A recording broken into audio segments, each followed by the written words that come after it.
The midwife apparently is known for not doing stitches when she needs to do stitches. And so I trusted her judgment. Unfortunately, like we did the 24-hour visit, the 2-day visit, and then she like ghosted me after that. I never heard from her again. What? I'm Kayla Heater, follower of Jesus, wife and mother of 6 children, Christian childbirth educator and doula, and your host of the Surrendered Birth Stories podcast, where we share God-centered birth stories, evidence-based birth education, and our pursuit of surrendering our birth plans to God. Let's get started. Well, hello, everybody. Hope your week is off to a fantastic start. Happy Memorial Day. And thank you, of course, to all of our military, especially the ones who have given their lives for our freedom and for our sake. So happy Memorial Day to everybody. You are remembered today. And it's funny because Memorial Day is often like calendar-wise the kickoff to summer. And this happened last year too. And it's now happened again this year. Last weekend, we had weather in the 90s. It was hot. It was like, okay, the humidity and the sun are here. It's time to jump in a pool. But none of the pools were open because it was too early. Well, now it's Memorial Day weekend and it has been in the low 60s and raining all weekend here in Greensboro, North Carolina. And the same thing happened last year, which was kind of funny. So not quite summer weather, but ironically enough, the pools are now open. So we did do our little kiddie inflatable pool last weekend whenever it was getting really hot. We blew that up and filled it up for the kids to get in, just, to make it through the warmer days so we could still spend a lot of good time outside. But we've been inside the last couple of days with all of the rain, but hopefully it will clear up and warm up again soon. If you are local to the Triad of North Carolina and you are expecting a baby this fall, we would love to have you join us in our group in-person childbirth class for the Surrendered Birth course. So I'm teaching it again. We're going to start at the end of July. We meet on Sunday evenings, and we're going to go through the whole month of August because it is now a 6-week in-person course. So if you are going to be having a baby this fall and you are able to drive into that class, we would absolutely love to have you. Please just reach out to me. You can reach out to me through the show notes. There's all sorts of links with how to get a hold of me, but we would love to have you. And of course, if you are not local to the Triad, or if you need a class before then because your baby is due sooner, that is why we have the online course. The exact same course, the exact same thing I teach in person, just in an online on-demand format for your convenience. So make sure you check that out. The link for that is in the show notes every episode, every week. Okay. Let's jump into this week's episode. And before I do, I just want to mention real quick that the wonderful, beautiful, awesome woman I recorded with this time, her name is Aileeah, and I got to be on her podcast, I think like a month and a half ago or so. So I'm going to link that episode in the show notes as well. So you guys can go check out that episode and go check out her podcast. It's called Under the Sun, as in everything under the sun, because they talk about everything under the sun. And it's awesome and fun, and you should go check it out. So I wanted to mention that because I don't think we actually talk about it in the actual episode because we focus so much on her awesome birth stories. But yes, so go check that out. She's a great follow. She's wonderful. She's fantastic at her reels and social media and all the video stuff. I'm like just amazed by her all the time. So go on over and check her out and give her a follow there. At 18 years old, before you're ready to start a family, you're told that you have cancer and that you'll have a very hard time getting pregnant one day, so you should just plan on doing IVF. Then you find out that your test results got mixed up with somebody else's and that none of those things are true. Would you be able to fully trust the medical establishment after that? At 36 weeks into her first pregnancy, Aileeah decided to switch to a home birth, a place where she knew she could relax and trust not only the provider she hired, but God's design for birth. 36 weeks may seem like she's cutting it close, but little did she know, Aileeah would have another 6 weeks to go before having her baby, and she'd have to rely on the Lord for every moment along the way. Well, welcome to another episode of Surrendered Birth Stories. I am your host, Kayla Heater, and I have Aileeah with me today. Aileeah, why don't you take a minute and introduce yourself? Let us get to know you and your family. I feel like I am listening to a podcast in my kitchen doing the dishes because like your voice is so familiar. So like it just echoed through my house the whole time. Hi, I'm Aileeah, and I am a mom of 2. I've been married to my husband for 10 years and going on 15 years being together. We currently live on a homestead about 4 acres. We do chickens for eggs and meat birds, and we have a huge garden, and we're hopefully getting into sheep, but we'll see what happens. And I host a podcast called Under the Sun Podcast, and I have a tallow business on the side where I sell homemade rendered tallow. We have a lot of stuff going on, but this is I'm just here to share my birth story today. Oh, I love that. I didn't realize you did I did tallow a few years ago. I did a little tallow business on the side, and then I ended up stopping because the birth business got a little too busy and I had to lay something down. But I love the tallow. That's awesome. Yeah, I have done. So my like history before I stopped working in like the corporate world to be with my kids, I did do birth work for a little while, doing like videography, like birth videos and stuff. Oh, cool. But again, it's a hard deal when you have kids at home and you don't have like a babysitter on the whim. Right. And you have to be on call. Yeah. Yeah. And I love it. I love doing birth videos. I love it, but I just can't commit to it right now.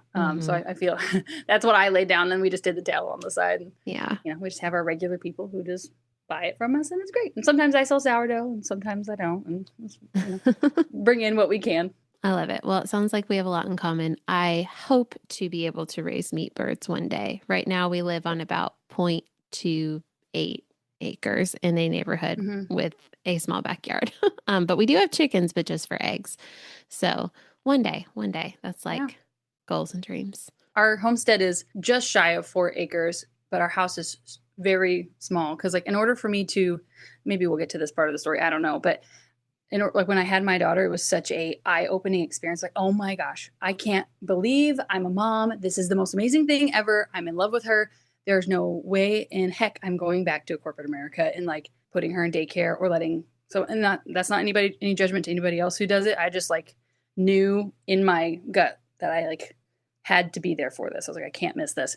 And so in order for me to stay home, we had to sell our big house in the neighborhood that was, like on paper, like the dream home. The dream home, yeah. The dream home, and sell it so that we could afford for me to stay home. So we scaled way back and got a very small house that the reason I'm filming in my bedroom is because half of the house is like torn apart because we had to there was a whole bunch of water damage. So we're working towards the dream too, but it's taking sacrifice. So, if you ever need birds, just hit me up. I'll ship them to you. Ship them. Oh, yeah. Where are you guys? We're in Central Illinois. Gotcha. Okay. Well, let's dive into your stories. So take us back, you and your husband. So you've been married for 10 years now. You have 2 children. So go back to your first pregnancy then. What was that journey like? What was it like getting pregnant then for the first time? Yes. So if I could go back just for a little snippet that we can put a pin in the story. When I was 18, I was like finally an adult, and I was like, oh, I should probably like go get a pap smear and like be an adult and like be in charge of my health and things. And so I went to get a pap smear or whatever, and they were like, oh, there's abnormal cells. So they did a biopsy, and they were like, oh, you have precancerous cells. So I had a meeting with this doctor like all by myself at 18, which, I'm an adult, but like I'm still a very young child. And they were like, oh, like you're probably going to have to go through like chemo and radiation.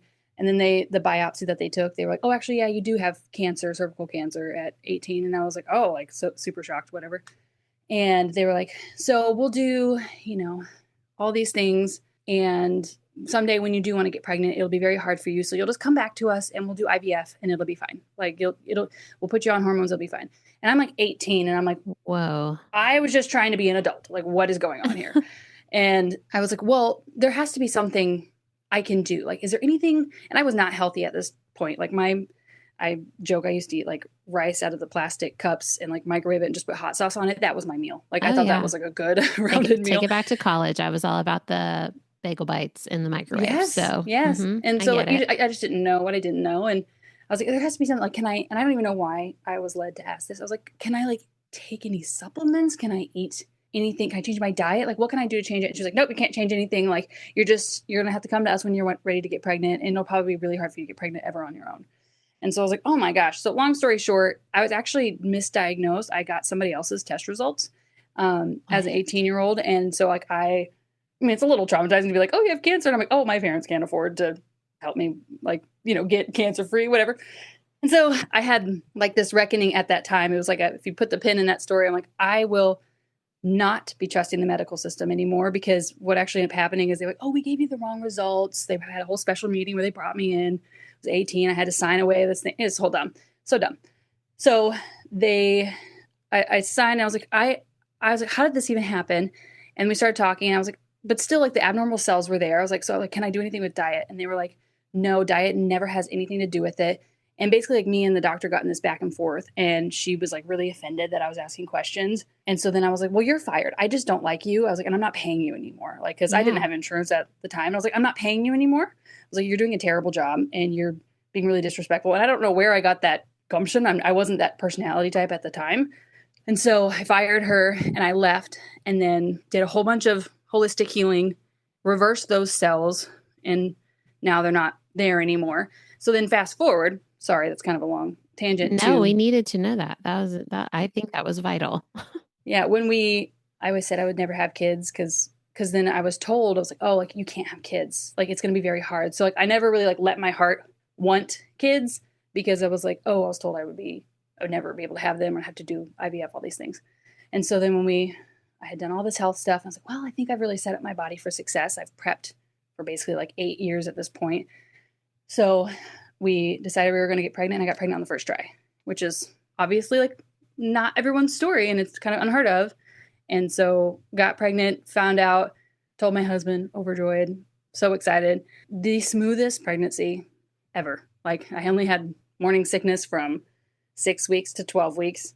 And then like, I'm a very tall person. So like pregnancy wasn't uncomfortable for me for that pregnancy.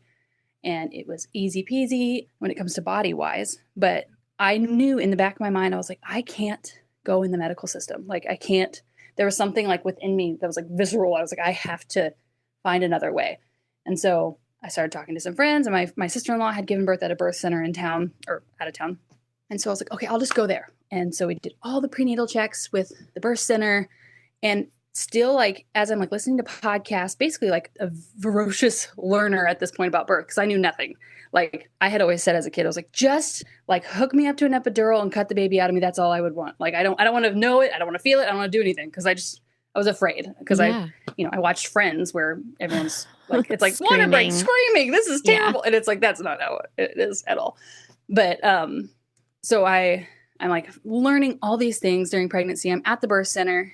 And there was something inside me that was like, you are not going to give birth here because they have a hard cutoff at 42 weeks where they'll transfer you to the hospital. Mm. And I was like, after I was learning everything, I was like, well, most moms go 42 and 3, right? Isn't that the average first time mom? 41 and 3, but 41 that's and 3. Okay. The average, meaning some first time moms go later than that. Yeah. Yeah. So I'm like, I was like, well, if that's the average, and I know it's not actual data, but I was like, my mom always went like over. I was like, I had this like feeling. I was like, I can't stay here. Like I can't stay in this birth center. And Dave's like, my husband, he was like, we already paid for, like it's already paid for because we had to pay out of pocket because insurance doesn't cover happiness. And so he's like, we already paid for it. And I was like, I'm telling you, because he was also like very hesitant. Thank God we got a doula because she actually helped educate Dave too. Because at first he's like, no, we have to have it in a hospital. Like we can't, like, he's like, what if something happens? And I was like, I'm literally not going. Like I won't. So like if we had to find a middle ground, so the middle ground was the birth center. And then he was like basically overhearing podcasts I was listening to. And then I'd send him little snippets. I'm like, hey, like, listen to this, listen to this. And then eventually he got educated enough that he was like, no, it's like, we could totally do it at home. So at 37 weeks, we switched to a home birth. Nice. And honestly, like, I had a lot of anxiety through the first birth just because like there was like 10 midwives at the birth center and I only liked like half of them. And I was like, okay, so like, what happens if I get one I don't like? And I've learned about birth that, you know, like if you're stressed and you don't like the people around you, it's going to slow things down, whatever. Mm-hmm. Another thing about the birth center was that they would never get aligned with my guest date. It was kind of always a battle. I was like, I've been family planning for 8 years at this point. I was like, I know exactly when I ovulated. I know exactly when my period comes. Like it is a science. I have it all in an app with a daisy that I use. I was like, I know exactly when it happens. And they were like, oh no, but based off this is when your due date is. And I can't remember the specific dates, but it was like a week off. And I was like, no. I was like, here's the problem though.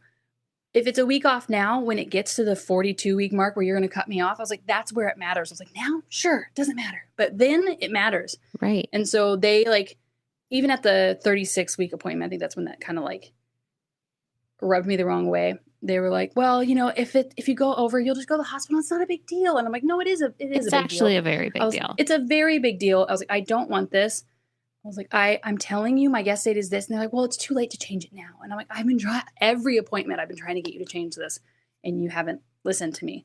And we didn't do a dating ultrasound. We only did the 20-week ultrasound, which was just our personal preference. Yeah. And so they kind of shut me down. And I was like, well, now I just don't feel safe with you people. Cause like, if you're going to just transfer me on a whim.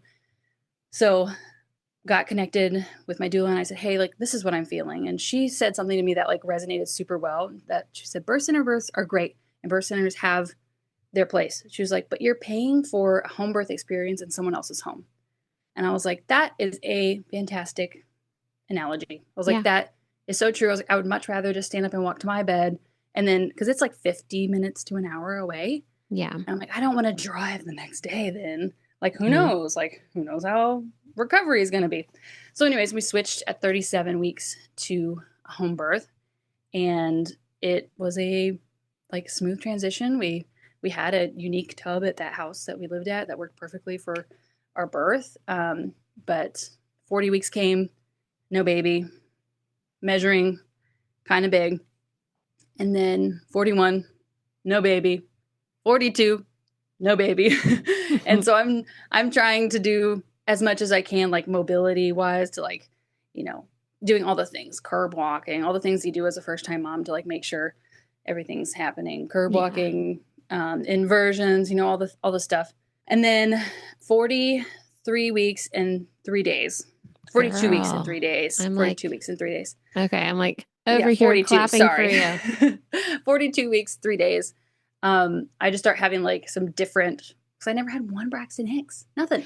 Which like, is normal for a first-time mom. First-time moms usually don't get the Braxton Hicks. They rarely get prodromal labor. It's not impossible. It's just not common. Usually for a first-time mom, you're not going to get like the contraction stuff until it's like time. Oh, okay.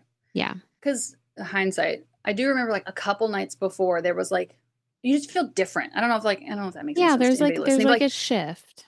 There's a I'm like, I feel different. Something's off. Like maybe, I don't know if it was full Braxton Hicks because I experienced Braxton Hicks a lot with my second and we'll get to that. But it was just like, it felt different. So like every night it was like, oh, like we straighten up the house and do all the things. And then this could be it. Yeah. It's the worst game ever. I really should have just been like, you're going to be pregnant until 43 weeks and then just be excited if it happens before that. Yeah. That's what I tell everybody about 42 weeks. But 43 too. I had a couple of friends who went to 43 weeks.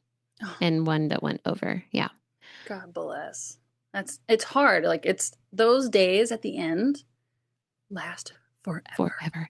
It's like a day is like a week and a week is like a month. And yes, it is something.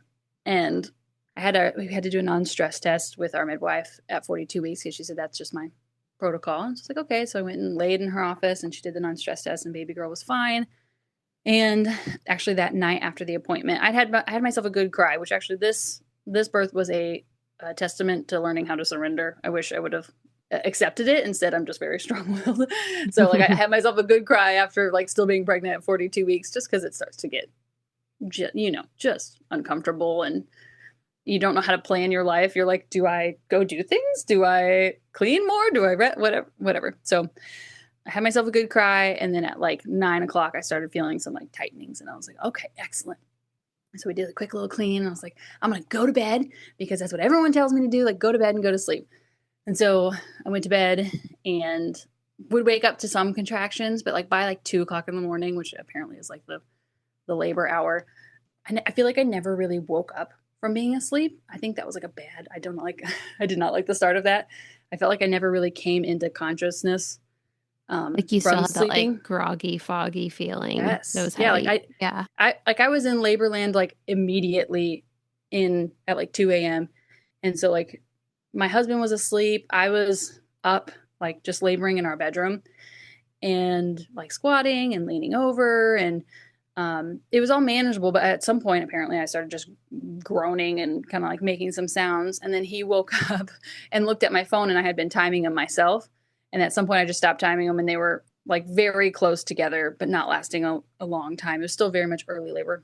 So he, I think, maybe panicked a little, and then called our doula and our midwife. And he was like, this is what I'm seeing. And they were like, okay, we'll just come just in case.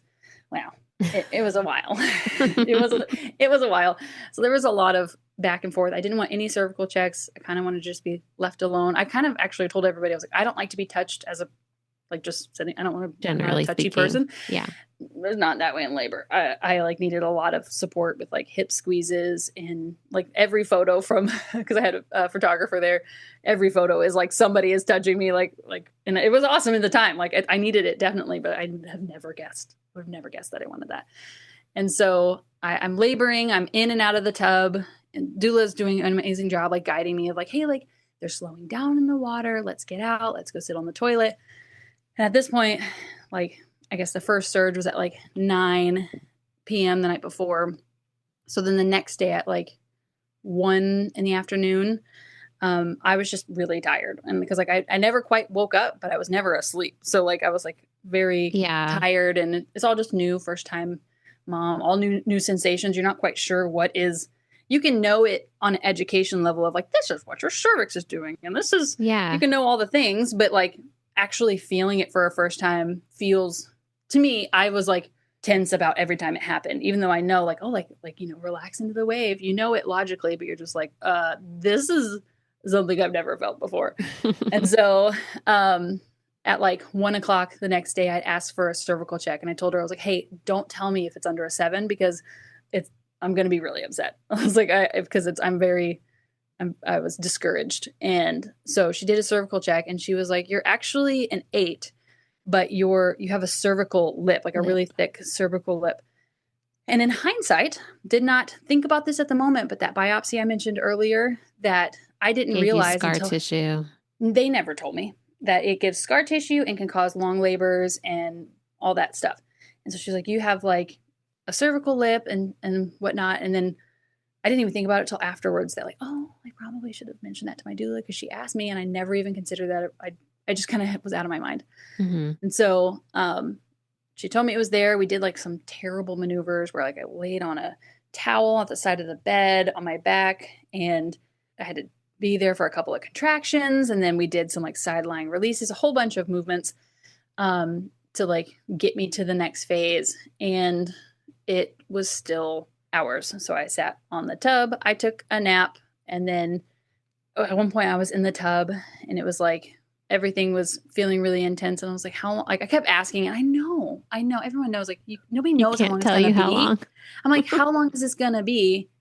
And everyone's like, I don't know. I'm like, that's not the answer I'm wanting. Yeah. And you don't know when you're in the kind of in the thick of it the first time. Yeah. And I asked for another cervical check in the tub. And what time was that? That was at like 5 it's like 4 hours later. Yeah. Okay. And so she was like, you're complete, and your water bag is still completely intact, like, and very thick. She's like, it's either going to be born in call, your baby's going to be born in call, or it's going to like rupture right as you're coming out. And yeah. And she never offered to break my bag of water, because I was like, don't do that. I don't want that.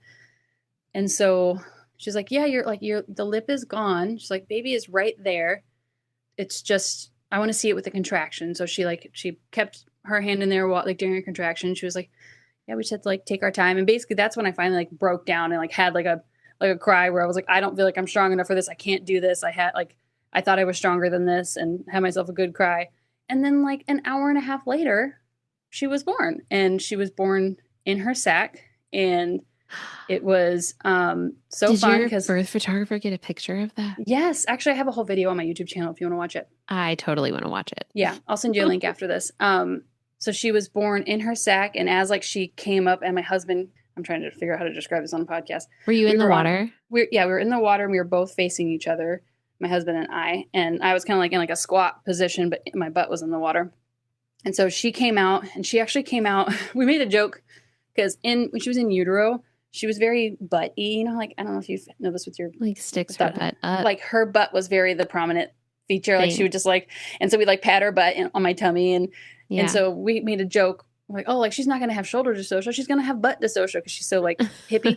I don't know. And so when she came out, her head came out and was still in the sack. And then her shoulders and body came out. And then she like stayed like right at the butt. And then the rest of the butt came out. And so then when my husband grabbed her, that's when the bag ruptured. And so when he pulled her out, the bag was all still over her face. Like we have a picture of the midwife like sweeping it off of her face. And it's really cool. He brought her to my chest, and it was like the best thing ever, because when you've had lots of babies, but it's that first one and you're like, oh my gosh, it's over. And I can't I work in film, so like I can only say it as like a film analogy, but like an aperture of a camera, like how it like closes and opens. And it's like, I was like, the only thing I can attribute it to is like everything was like the aperture was super closed, and I was just looking through like a pinhole, and everything was super foggy. And then she came out, and then the aperture just opened wide open, and I can finally see like everybody there, and like I could see my baby, and it was like, if I could just live in that oxytocin high for forever, I would have a bazillion babies, because that hormone after is so good. But yeah, she came out. She was 9 pounds, 10 ounces. Way to go. And she was born in the sack. That's incredible. In the sack, and she had a 15-inch head. Oh, girl. How long did you push for actively, do you think? It's hard to say, and I don't like that this is the story, but when you listen to so many podcasts and you read so many books and you hear so many birth stories, I knew like you shouldn't push before you're ready. But like sometimes there was a little part of me that was like, I wonder if I could just push like a little bit, kind of help this like down. And I should not have done that. I think I was doing that a little bit too early. Okay. But there was a point like where I was on the toilet, and my doula had to rub like clary sage on my stomach, because she could tell I was just like gassing out. I was tired. And every time I had meat sticks and snacks and stuff. And every time they tried to give me a snack, I would just puke it up. And so there was not much calories going in to like sustain me. But yeah, 9 pounds, 10 ounces, 15-inch head, and born in her sack. Beautiful, cried right away, amazing. And there's like nothing like that first baby when you're like, oh my gosh, like I did that. I did it by myself, and it was really long. And in total, I think it was 26 hours. So like in the birth video, I put 1 minute for every hour I was in labor. So like from this first start of the contraction until the baby was born. And it's honestly the best. Like it's the best thing. I agree with you. I think it is the best thing. It's hard. But then I did end up, like we sat in the tub for like an hour, which is amazing. That golden hour, like honestly, that time just like flies like that. Yes. And had her on my chest. And then not much was happening with the placenta. And so they got me up out of the tub, sat me on the birth stool, which was something my midwife respected, because I was like, I don't want to sit on the birth stool. I've heard everybody like blows out their keister if they sit on the birth stool, like give birth on the birth stool. And so I finally sat on the birth stool, and I don't remember, but I'm guessing there was just a lot of blood, because she started doing like a really intense fundus massage. Mm-hmm. Do not recommend. I mean, I recommend for like the whole like life-saving whatever, but it was painful, the worst. And I remember telling her, I was like, I thought the pain was over. What is going on? And so she did that, and then the placenta still didn't come. And so she was like, hey, based off of the blood you've lost, I think we should give you a shot of Pitocin. Whether you are pregnant with your first baby, or wanting to have a different birth experience for a subsequent delivery, this is the fully comprehensive Christian childbirth course for you, the Surrendered Birth Course. With over 10 years of experience as a childbirth educator, a birth doula, and having had 5 kids myself, almost 6, I have created a course fit for every mama out there who wishes to be fully informed on all things pregnancy, labor, birth, postpartum, and breastfeeding, while remembering to keep Jesus at the center of it all. Our God created a beautiful design for birth, something to look forward to, and not something to be feared. Not only will this course get you prepared for your birth, but it will also get you excited for it. It will answer questions you never knew you had and teach you things you didn't realize were so incredibly valuable and central to the entire birthing process. I've had numerous couples on their 2nd, 3rd, or even 4th babies who've taken this course and said how incredibly glad they were and that they learned so much more than they ever thought they would. With over 12 hours of video content, 5 modules, numerous lessons, detailed PDF printout notes, and endless resources, we dive deep into pregnancy, labor, the risks and benefits of interventions, inductions, immediate and extended postpartum for both mom and baby, everything you need to know about breastfeeding, and basic newborn care. This course covers everything. Once you've taken the course, I am available to you for any questions you might have during a monthly live Q&A Zoom call exclusive to our online course audience, as well as through email. The course is on demand, so as soon as you purchase it, you'll be able to start right away and re-watch any lessons as many times as you need. Whether you are planning a medicated hospital birth or an unmedicated birth at a birth center or home birth, this course will prepare you in every way that you can be prepared. While I understand the desire to take a specific hospital or home birth course catered to your specific birth plans, birth doesn't always go how we plan. And having the knowledge of how birth can go in other environments outside of our plans is essential. Most importantly, I will help you to surrender these plans to God.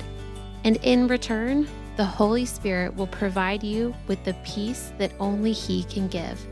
For more information on the course, to read testimonials of others who have taken it, or to sign up for the course, just click the link in the show notes. And lastly, remember, just like we say here every week on the podcast, learn all that you can, make the best plans, and then leave it in God's hands. I think we should give you a shot of Pitocin. And I was like, fine. Like, I don't care. I just don't want Pitocin to induce labor. I'm okay with, Post, whatever keeps me out of going to the hospital. Right. And so she gave me one in the thigh, and eventually the placenta came. And at the end, I think it was just one shot of Pitocin. She did like a whole bunch of fundus massage, and they did consider it a hemorrhage. I don't know what the criteria is, like 800 milliliters or something. Yeah, it depends on the midwife that you have and because they measure it differently, and it's like, oh, do you soak through your pad in this amount of time, this much, and how big is it, and all. So it's hard to exactly measure, but yeah. Yeah. So she gave me a shot of Pitocin. We got in the bed, and then they did. I don't know if you guys do this, but the placenta tour, like she did my doula showed us what the placenta showed you everything. Yeah. Yeah. And I can't remember what it's called, but there was something wrong with the tree that was going into the placenta. So like if I would have been in the hospital and they would have done like cord traction, it would have like disconnected from itself. Off. And and then I probably would have hemorrhaged even worse. And so that was a blessing that, maybe that would have happened in the birth center. I have no idea. But I feel like God really guided me through that birth, and like learning, actually, like it was a huge lesson on how to let go. like how to like not think you can control everything, because you can learn all the podcasts and you can do or listen to all the podcasts, learn all the things, but you just have to go through it. You can't you can't avoid it. You just have to go through it. So that was my first little girl. Or my first girl, my only girl.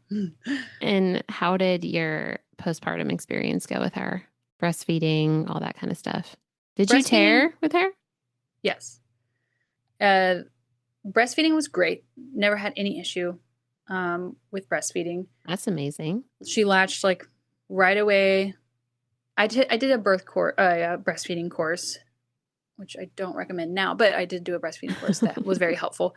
You don't recommend, not that you don't recommend people don't do a breastfeeding course, but you just don't recommend that specific one. Yeah, it just has some, as a Christian, it has some things that make me a little concerned. Non-Christian, yeah. Yeah. And so I did tear. I don't know exactly how much to say. The midwife that was the only one that was available in our area apparently is known for not doing stitches when she needs to do stitches. And so I trusted her judgment, and she was like, basically where the tear is, it's a 2nd-degree tear, but where it is, it should naturally just heal back together from where it's at. And I was like, okay. I was like, I trust. I mean, you're the one who's looking down there and knows what it's supposed to, look like. You've seen a lot of births. Yeah. And then unfortunately, like we did the 24-hour visit, the 2-day visit. And then she like ghosted me after that. I never heard from her. What? Again. So I never heard from her. She didn't like follow up with like your 2-week, 4-week, 6-week. I think maybe she did the 2-week, maybe, but it was on the phone. Oh, she didn't come in person? No. And then there was no 4 and there was no 6. So like there was never a final visit of like, are you okay? And mind you, I'm not a young mom at this point. Like I had her at 29. I've heard every single story that could possibly happen, like from, the cascade of interventions at the hospital, all the things. But the kind of common theme is like, oh yeah, like it's uncomfortable for a while. Sex is not the greatest for a while. You have to like retrain your brain that's like a fun zone again, not just like the last thing that happened there was like a 10-pound baby coming out of it. Right. And so I was just like, okay, I guess like haven't heard from her. I guess things will be fine. And then I messaged her a couple times like, hey, like, can we just make sure we do like wrap up the final thing? And then I finally got a hold of her, and then we went and did a visit. And then, but it was nothing. There was no vaginal exam. There was nothing. She was like, are you just feeling okay? And I was like, yeah, I guess I'm feeling okay. I was like, but then I had no context of like, what is okay after having a baby. So that wasn't great. So when I got pregnant with my son, we went with a different midwife. As you should. Yes. Yeah. But nursing was great. She was fantastic. Honestly, like it was the most revolutionary thing. I don't know. How old are you, if I may ask? I'm 37. 37? Well, you look so young. Oh, thank you. Look at you. Appreciate it. I'll be 33 next month, but I was raised, my parents weren't this way, but culture was like, oh, like motherhood is, such a trap, such a burden. You should be girl bossing, all the things. And I believed that for a long time. I had like a music career in my background where we toured all around the country. And I was like, yeah, once I get big, then I'll have babies. And then it never happened. I was like, well, I don't want to miss this because I'm trying to get a career. And so having this beautiful baby just totally like washed away all the feminist bullcrap that had in it. That culture had tried to convince you of. Yeah, that culture had tried to like saturate my mind with. I was like, oh, no, that's all a lie. Sure, it's hard. There's moments where you're not sleeping. Of course, like it's a different hard. But I was like, no. It's the best investment I've ever experienced in my life because you can see the day-to-day changes in your child. Like it was the best. And I never expected it to be the best, which is such a sad thing that I let culture take my mind that much. But well, so then you were pleasantly surprised when you had your baby. Yes. Okay. My mind is going back to your tear and the healing and all that. Did it actually heal on its own? So I think it healed-ish, but like sex was not normal for like 6 months. Like I had no context of if that was normal or not. Of what was normal. Like I had no context. I was like, oh, like this is it. Like you're going to be in pain for a little while. And well, let's tell the moms out there who don't know, who haven't had a baby yet, that's not normal.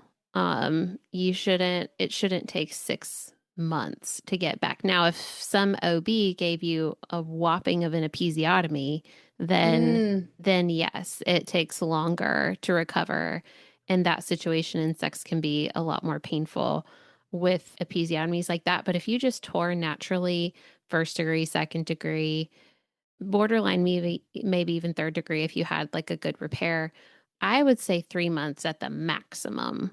But honestly, if you didn't tear that much, I don't know, 6 weeks, 8 weeks. Our range has been anywhere from like 6 to 12 weeks typically. yeah. Like at some time in the 6 to 12 week range, that's when like our intimacy returns and like in Mm-hmm. that way.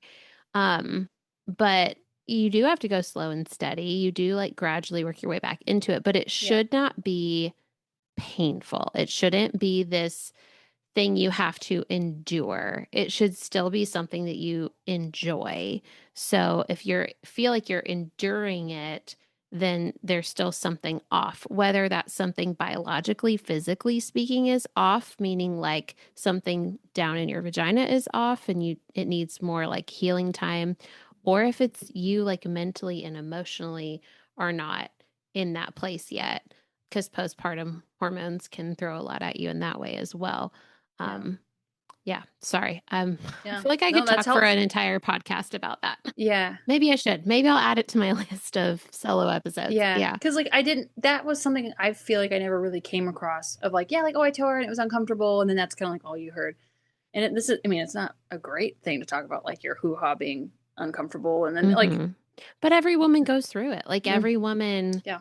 like, okay, well, not has to have sex again after they have a baby, but if you're married, Yeah. yes, like after you have a baby, you will be having sex again. And so Yeah. it's something that probably doesn't get discussed enough because it's not like we're talking about details of your intimate life as much Yeah. as like there's a time when it's been too long. Like when someone tells me, oh, it's been almost a year and we still haven't. I'm like, Oh my what? gosh. Like, no, that's that. No, we need to talk then.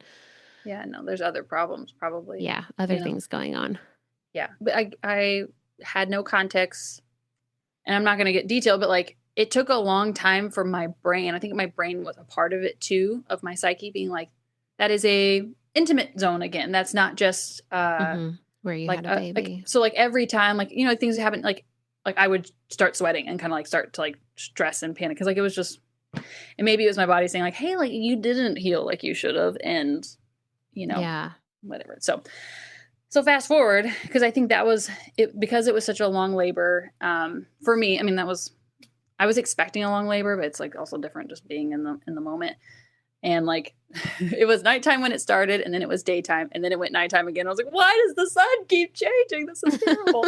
Yeah, that does mess with your mind. It does. And so I think I was a little scarred, little bit traumatized, and was like not super interested in having another baby that quickly. So our daughter now is about to turn 4 in June, and her brother is 4 months old. So we waited a good bit to have our second. But again, I did a whole bunch of pregnancy prep because I wanted to make sure my minerals and everything was aligned. We detox on the regular. We try to sweat as often as we can, all the things. And first month didn't get pregnant. Second month got pregnant. And so like I was, rewriting the beliefs that like some doctor put in my brain that like it's hard for me to get pregnant. It's a weird thing where like I don't believe you, but like you said it, and so now I'm like fighting against it. Yeah. And so everything was great. We had our midwife appointment at 10 weeks and 3 days, and that night I fell asleep on the couch with my daughter watching Survivor, of course. And I woke up and I thought I had peed myself. I was like, what is going on? Like, what is this? And so I get up and I go to the bathroom, and from my lady region to my knees is saturated in blood. Like all of it is blood. And I was like, oh, okay. That's a lot of blood. I must be miscarrying. Like, that's crazy. I just had, my blood work with my different midwife who's a believer, which was a huge change I made from last time. The last one was actually an atheist. And so like, I think maybe that had some spiritual implications. And I was like, oh, okay. And so I kind of like cleaned myself up and then went upstairs to my husband, who was asleep in our bed. And I was like, hey, I think I might be miscarrying. And so we wept together and prayed, and he prayed for peace and for God's will, and it was really hard. And then I fell asleep, and I was like, it's in your hands, God. And in hindsight, my doula asked me, like, why didn't you go to the ER? I was like, and this is not medical advice, obviously, but I was like, if I'm losing our baby, I don't want to do it in an emergency room, because like I know there's not much that they can do. Right. And so I was like, I would rather be home in the comfort of my own home. This is not a medical emergency unless it changes, So I was like, I'd rather just be in the comfort of my own home with my family that I love. And so went to bed, texted my midwife in the morning and told her what had happened. She called and got me into a doctor's office that had, like, that day was their sonogram day. And so they were like, get here as soon as you can and we'll fit you in whenever, because like they had a whole bunch of appointments already. And so I had still been like trickle bleeding through that, and went to get a sono, and like by the grace of God, like I had like so much supernatural peace. Like it was scary and it was stressful, but I was like, God, like you love this baby way more than I do. And I was like, I would love for everything to be okay and for my baby to be healthy, but your will be done. And so we went and did the sonogram, and there he was, this beautiful little blob with a heartbeat. He was totally fine. And I was diagnosed with a subchorionic hematoma, which is apparently a normal thing. I had never heard of it. It's a lot more common now than it used to be, and we could get into maybe why, but we won't. I would love to know why, because the internet does not tell me. The internet will not tell you why. The internet will not tell me. But obviously I am unjabbed, uncookied. I have a pretty stellar diet. I have very high standards for like what I put in my body, that like, I truly believe our body is a temple, and like God tells us, and I treat it as such to the best of my ability. Not saying sometimes I don't eat a French fry, I do, but it was like, not to imply that it was your fault by any means. No. It's not. There's nothing you could have done. No, but I do think, I mean, this is a rabbit trail we could go down, but there are environmental things that are out of our control. Correct. That happen to us, and like there's only so much you can do. Right. So I would love to hear your theory on that. But we were diagnosed with a subchorionic hematoma, and it was like I can't remember. It wasn't like the tiniest hematoma, but it wasn't the biggest hematoma. It was a medium hematoma. Yeah. And they explained it to me that like it's basically where the placenta attaches to the uterine wall, and you can correct me on this if I'm describing it incorrectly, but there's like a pocket of blood under the placenta, and the placenta like lifts up and gushes that blood, or something. Yeah. Lets it flow. And some women have it and they just like absorb it and you never see it come out. I had 4 bleeding spells with the hematoma and extreme cramping until 20 weeks. So 10 weeks to 20 weeks. I was put on. You had cramping with it too? Oh yeah. Usually there's not as much cramping involved. Usually it's just bleeding.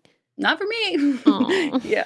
So it was like the 2 weeks, 3 days, whatever. That night I had the first bleeding spell. And then from that until our anatomy scan was, I was put on partial bed rest. I was going to say they probably put you on some kind of bed rest. Yeah. Partial bed rest and like no intimacy, and which is hard for me. I'm a go-getter. We have a homestead. There's a lot of things to be done. I have a toddler, and it was also a lesson from God to like rest. You're not in control type thing, which was a very hard exercise, but good to learn.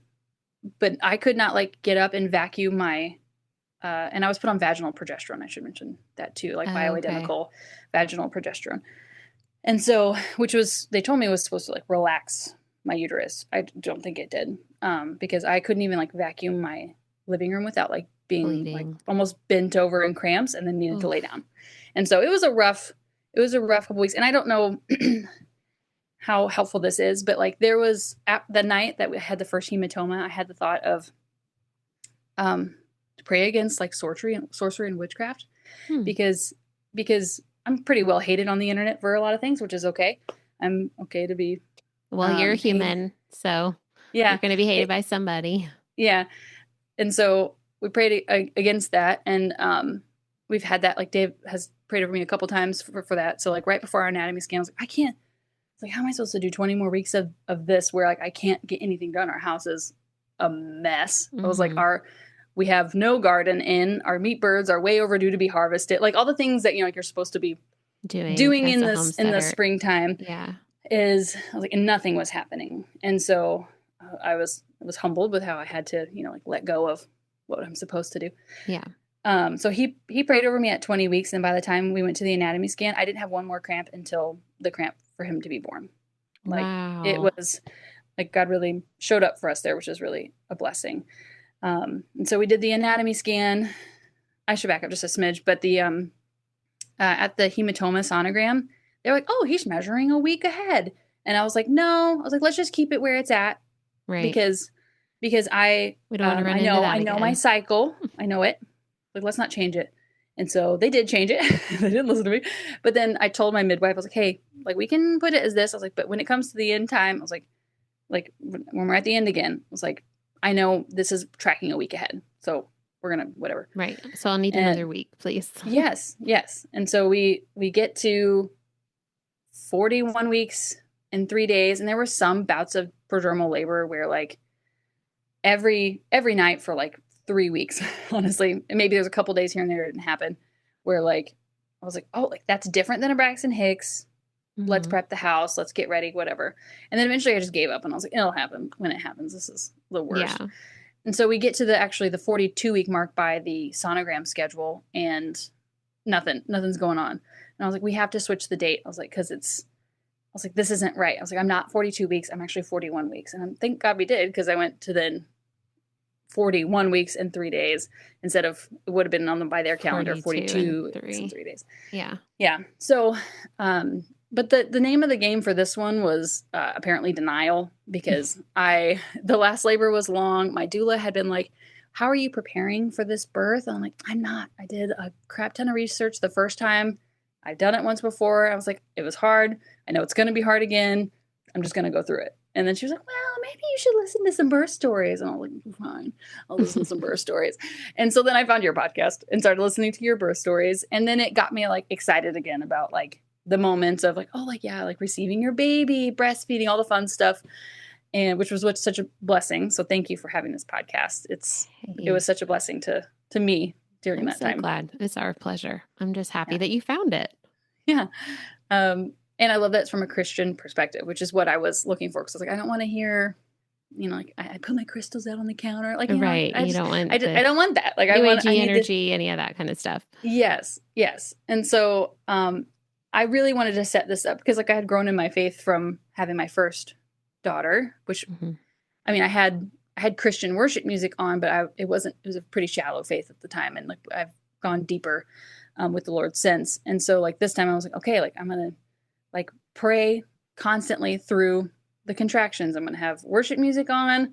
I'm going to tell my team to like pray over me. And like, I was very much in my head for the first labor, and I didn't want to express like, this is hard, I'm having a hard time, because I saw it as weakness. And this time I was like, no, I'm going to say like what I'm thinking, so that if I can't take my thoughts captive, that the people I trust to be in the birth room can do it for me. Yeah. And it worked like a charm. I mean, stinking hard, but it worked like a charm. And so my midwife and I had been talking about doing the brew, because he was a big boy. Like he was a large boy. And so she was like, his head feels really big down there at the bottom of the pelvis, which it was big. And so she's like, maybe we should do the brew before, like he gets any bigger. And she's not one to like push things that aren't necessary, but she's like, I'm just kind of feeling this way. I'm like, yeah. And so on the 2nd of November, I woke up at 41 weeks and 3 days, and I hadn't gone into labor overnight, and I had prayed for a day labor. And I was like, Lord, I really want to go into labor. And I was like, I'm just going to look up what's in the midwife's brew. And I looked it up, and I had a whole bunch of the ingredients, but I did just basically like a strong brew of red raspberry leaf tea. I put the Gentle Birth tincture in it, which had a bunch of the stuff in it. And then it was just a strong concentrate. There was no castor oil, there was nothing. But I had been waking up at like 4 a.m. because of just being uncomfortable. And so I just like woke up, made myself a good tea, sat on the birth ball for a minute, watched an episode of something, and then went back to sleep. And then when I woke up, like things had like shifted. And I was like, oh, like things are different. So by the time I woke up at like 8, I just like kind of woke up, meandered, and kind of the name of the game for me was like, just ignore it until you can't ignore it anymore. Because like I didn't do that the first time. I was just like excited to, your first time having your baby, and I just ignored it. I was like, I can't commit to anything because this might be prodromal labor again, and I can't do that psychologically. Right. And so I ignored it. I started making a roast, and then my husband and daughter woke up, and I was like, this might be the day, but I don't want to commit to it. Do you think we can go for a family walk? So we went to our local park and did a whole bunch of walk, like a mile or two around the park, and had contractions very frequently. And my husband was like, let's start timing them. And I was like, no, nope. I don't want to time them. I don't want to, because I'm not going to commit to this. Like, it's not happening. He's like, pretty sure it's happening. I'm like, I don't care. I don't think so. Because like, I just didn't want to let myself get excited and then like be let down. And so I tell people that all the time. Just be in denial, pretend like it's not happening until you can't deny it anymore. And it will make labor so much shorter.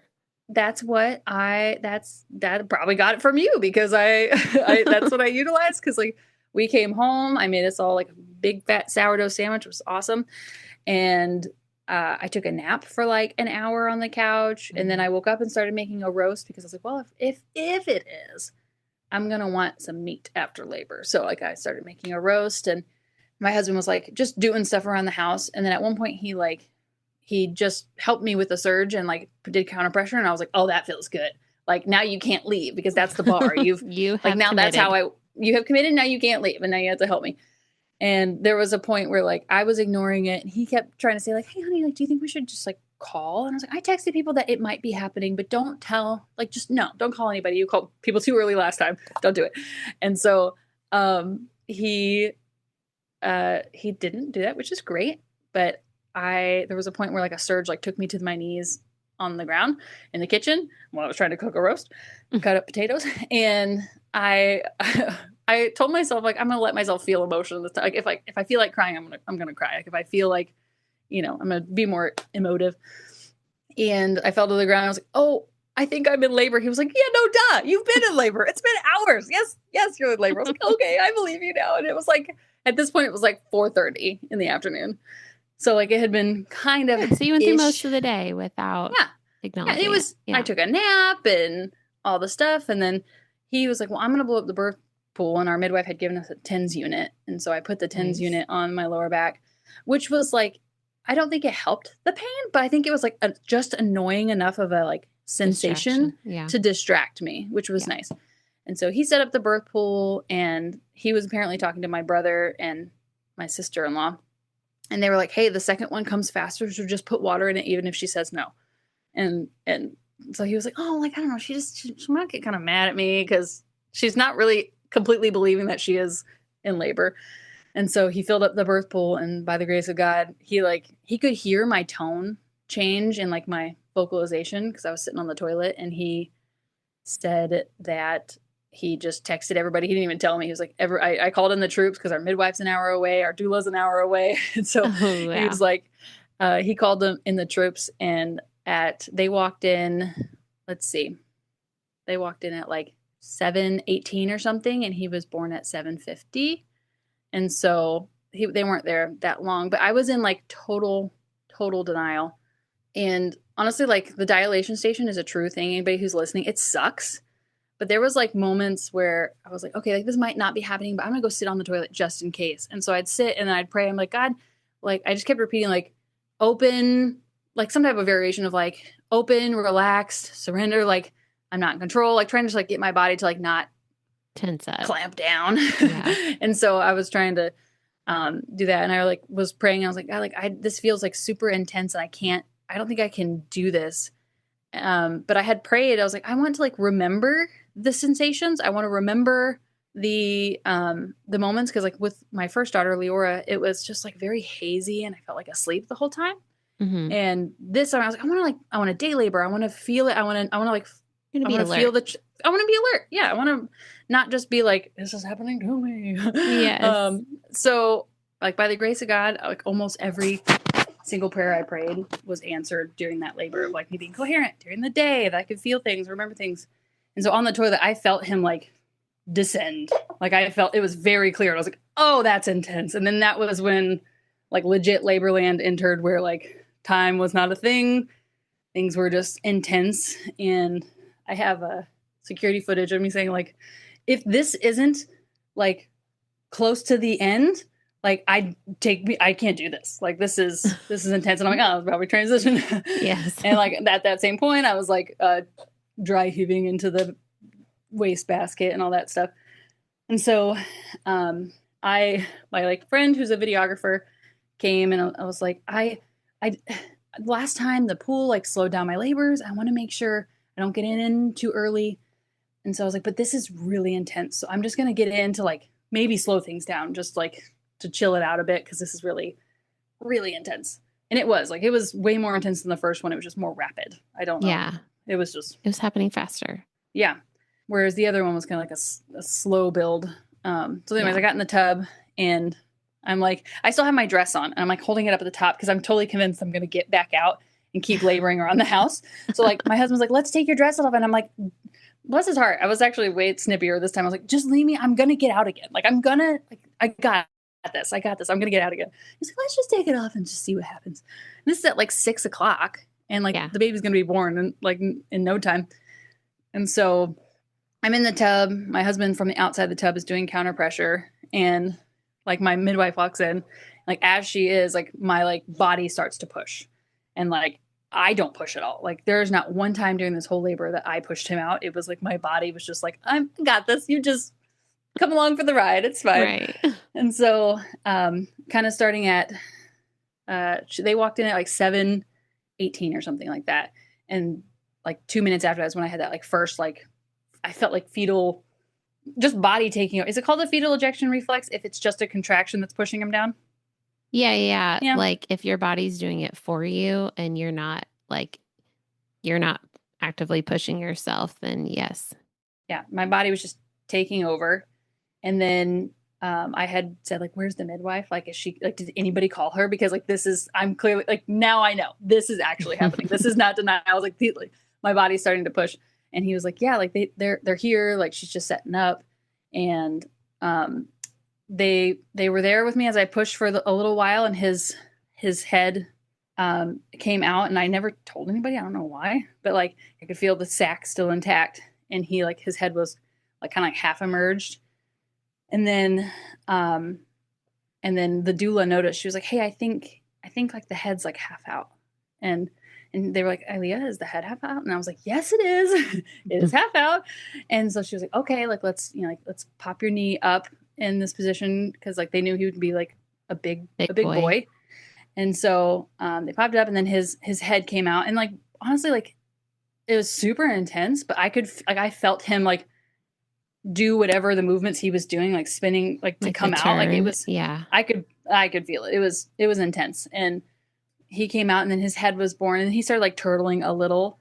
And so like, and then they noticed that his cord was wrapped around his neck twice. And so my midwife was like, okay, let's pop your leg up.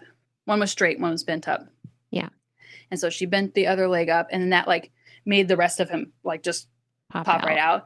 And it's such a bizarre feeling like your baby just like bloop right out. That's the only word I could say is like, because my brain couldn't like process it with my first one, but the second one, like I remember like the whole body, I could feel like the shoulders, like all of it, him blooping out.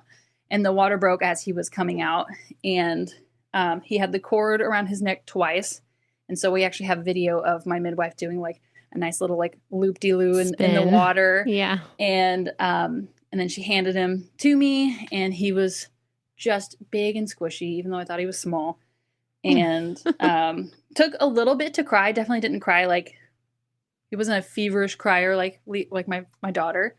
But he cried and came to, and was just beautiful and squishy, and all of the emotions. I prayed that, because like I had a very anxious pregnancy with the whole hematoma thing and having like the 4 bleeds and stuff. Like you know you have a hematoma, but then it's like, oh, is it like, did the hematoma do something wrong to the placenta? Am I losing him now? Like, is this gush of blood? Like it's just alarming whenever you bleed in pregnancy. Yeah. And so I had a lot of stress and anxiety during his pregnancy, and I was like, God, just let it be like washed. Like when he comes out, he's in my arms. Like, let me just like let go of all that anxiety. And it did. Like I had like a really good cry after he was born. like right after as we were in the tub, because I was like, he's here, he's perfect, he's healthy, and I can see it. And Yeah. he was born 10 pounds, 5 ounces, 15-inch head, and a 15-inch chest. So like just kind of, I don't know what the average is, but like just a bigger boy. And that's above average. Yeah. So hard. Yes. It was hard. So I'm going to work on my insulin resistance to see if that's maybe, or my husband and I are just big people. Well, I'm also, you're what? I'm 6 foot and he's 6'1". So okay, that plays a contributing factor. Yeah. Also, the fact that you go to 42 weeks plays a contributing factor. I mean, your blood sugar could have a little bit to do with it, but it honestly, even if you were like super, super on top of it, you're still going to have probably a larger than average baby. I don't want to hear that. Sorry. But, no, it's okay. You have the body for it too. Like, you're a tall person, you can grow a bigger baby and push a bigger baby out. My midwife is under 5 feet and she has had multiple 11-pound babies. Yes. So, whoa, girl. Don't let that scare you. You can totally do it. And you've done it. Clearly, you did it. Well, and it's not that I can't do it. And I know God will meet me there. There is just, I have a little bit of reservation. And this recovery was much harder because, as maybe you'll hear, the midwife who did the exam, my midwife, Amy, who's fantastic, she looked at me after birth. I hemorrhaged again and got a shot of Pitocin. Did your placenta come out like before the hemorrhage or after? I don't know the answer to that question. We got out of the tub. We were in the tub for like an hour and 15. And your placenta still wasn't born yet? No. Okay, then, yeah. Both times they kind of stay for a while. Like both of them stayed well over an hour and a half, maybe even 2 hours. So she did a bunch of like fundus massage and stuff like that. And the placenta wasn't really coming. She was like, "Are you having any contractions?" So she gave me tinctures and some type of pellet stuff, and it wasn't really coming. And so she like helped guide it out and had me like kind of coach me to like push it out because it was detached, but it was just in there. Mm-hmm. And so, and she ended up giving me a shot of Pitocin. We got it out, and there was some bleeding, but again, I was in like La La Land, so I don't even remember. They were managing it, which is great. But when she looked at me for the repair, she was like, "Okay, so you tore again, 2nd degree." She's like, "But here's the thing." And she like took a video and like was like, "This is what I'm seeing. This is what it's looking like." And she was like, "It looks like there's some damage or like re-damage from the first one that was maybe never repaired." And I told her, I was like, there was never any repair. And she was like, it's gonna be a hard recovery. She's like, "But I can fix it. It'll be a hard recovery." Yeah. And I was like, yeah, like I want it to be fixed for sure. And so I was like, "Listen, I will do labor natural. I will do postpartum natural. Overdose my hoo-ha on lidocaine. Like, give me all the lidocaine. Give me all of it, because I have never had stitches in my life. It's like this will be my first." And so she stitched me up. It took like an hour and 20 minutes or something. Wow. But my doula reassured me. She was like, "She's very good at what she does. She's skilled." And I am obviously 4 months postpartum. Time. Yes. Oh, yes. And she took her time, did all the things. And it was way rougher than the first one because I never had stitches with the first one. Yeah. There was just like a wound that was uncomfortable, but the second one was way harder. Way harder. I wish I would have gotten some like dye-free Tylenol or something or like acetaminophen. I did not have any on hand, so I just. Did you take any ibuprofen or anything? No. Girl. I'm very sensitive. I'll take ibuprofen after I have babies. That's okay. I'm sensitive to every medication I've ever taken ever. So like I've been on antibiotics twice in my life, and both times my lips swelled up and my like airway got very narrow. Oh. And every time I've ever taken a Tylenol, like it makes me feel like I'm drunk. It's not. Wow. Okay. So it's not the benefit that it is to other. Yeah. Like to me, that it is to other people. Yeah. So I did take a bunch of Curamin or curcumin, whatever, which helped, and then after ease and stuff. So, and I had pad sickles, which I almost didn't make because I was like, I didn't use them with the first one. So I made pad sickles, and then I put a bunch of castor oil on my pad sickles, and that helped a lot. Yeah. I don't know if you've ever experienced using castor well, oil on castor your... oil is like, I feel like in the last however many months, everyone's like using it for everything now.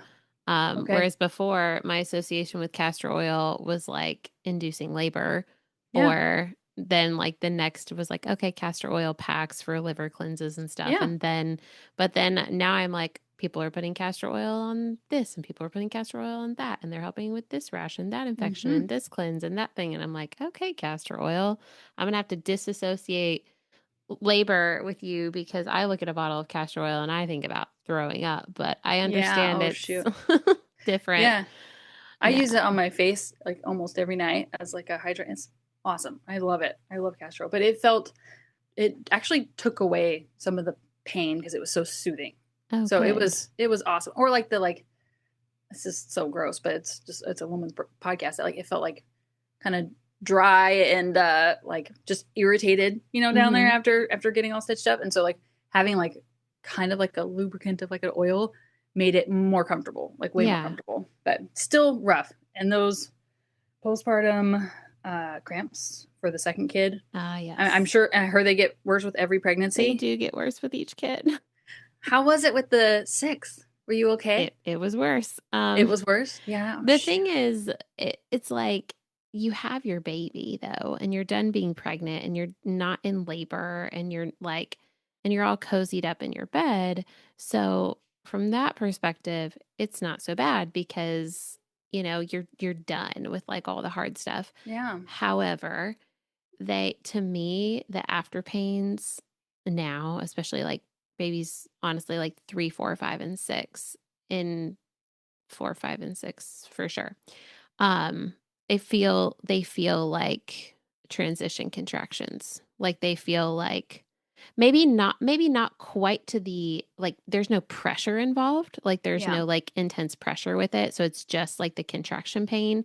But to me, because they last a long time, they're like 2.5 minutes, sometimes 3 minutes of like this super deep contraction. And they usually, for me, last the first few days.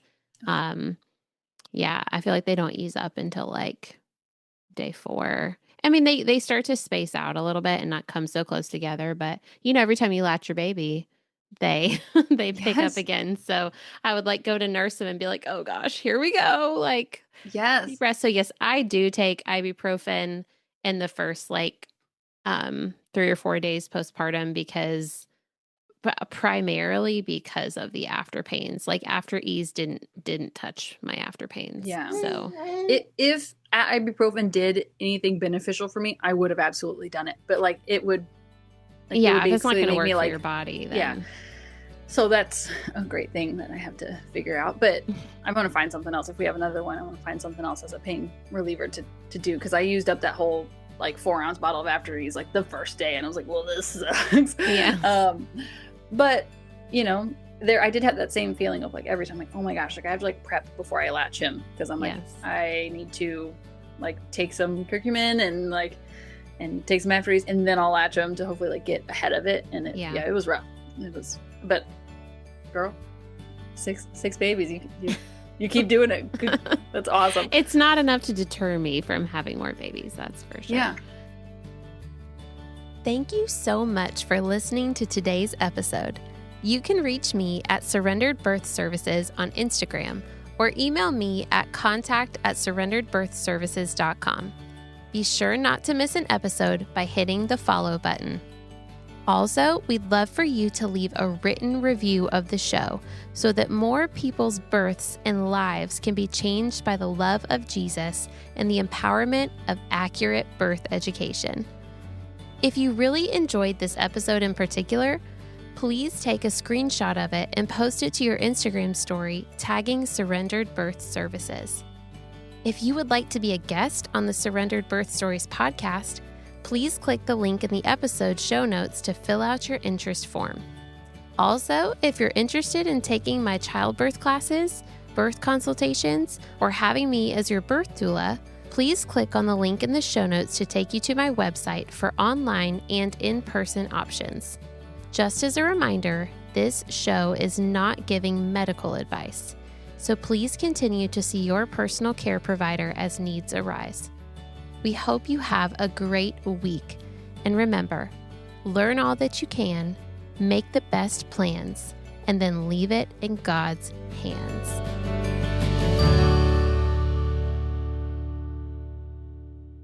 Well, good to know. If I ever get pregnant again, it's something I'm willing to try for sure.